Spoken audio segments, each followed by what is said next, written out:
France Verte est un réseau national constitué de 28 associations qui couvrent l'ensemble du territoire français.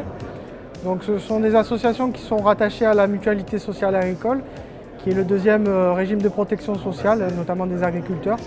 Donc, il y a une trentaine d'années, la MSA a créé des associations de téléassistance, notamment pour sécuriser les personnes en milieu rural. Et depuis, elle a élargi son public, puisqu'aujourd'hui, on touche à peu près tous les régimes de protection dans le domaine de la téléassistance. On travaille avec des fournisseurs qui vont nous proposer différentes technologies, qui sont d'ailleurs présents dans ce salon. Donc, ce sont des téléassistances qui vont être évoluées, avec lesquelles on va pouvoir travailler sur des capteurs de mouvement, des capteurs d'ouverture de porte, mais aussi on va pouvoir travailler sur la sociabilisation grâce à la mise en place de cadres photonumériques qui vont permettre en fait de communiquer avec la personne âgée via l'envoi de photos et toujours en ayant au cœur du métier la téléassistance qui va être là pour sécuriser la personne âgée.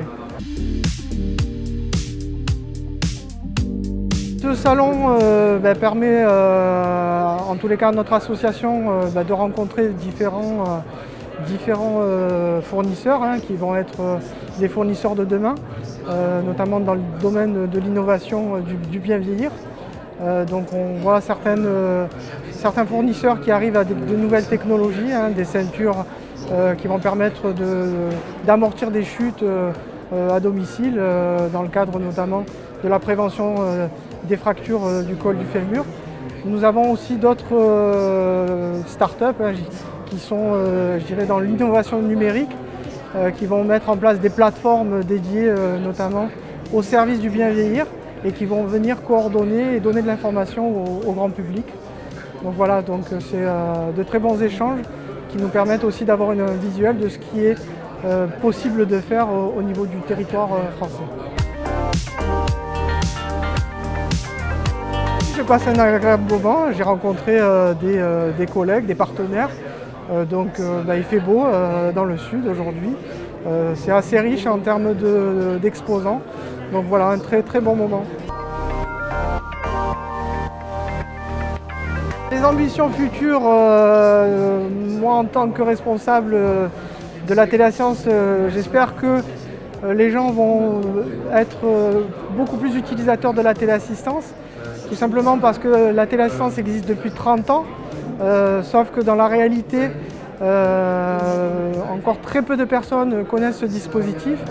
On a à peu près 500 000 personnes équipées du service de téléassistance et ce service-là est vraiment utilisé suite à une chute. Donc ça reste quand même un dispositif de prévention. Donc on souhaiterait quand même que les gens soient beaucoup plus informés car c'est vraiment une sécurité et ça sauve des vies.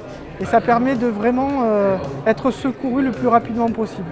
Si on prend par exemple en Angleterre, on a plus d'1 million de personnes qui sont équipées d'un dispositif de téléassistance, ce qui n'est pas encore ancré dans la culture en France au niveau de l'utilisation de la téléassistance. Donc j'espère qu'un grand nombre de personnes âgées et en situation de fragilité, parce que souvent on associe ça aux personnes âgées, mais on a des personnes qui sont handicapées, qui ont une situation de fragilité temporaire aussi, peuvent être utilisatrices de téléassistance.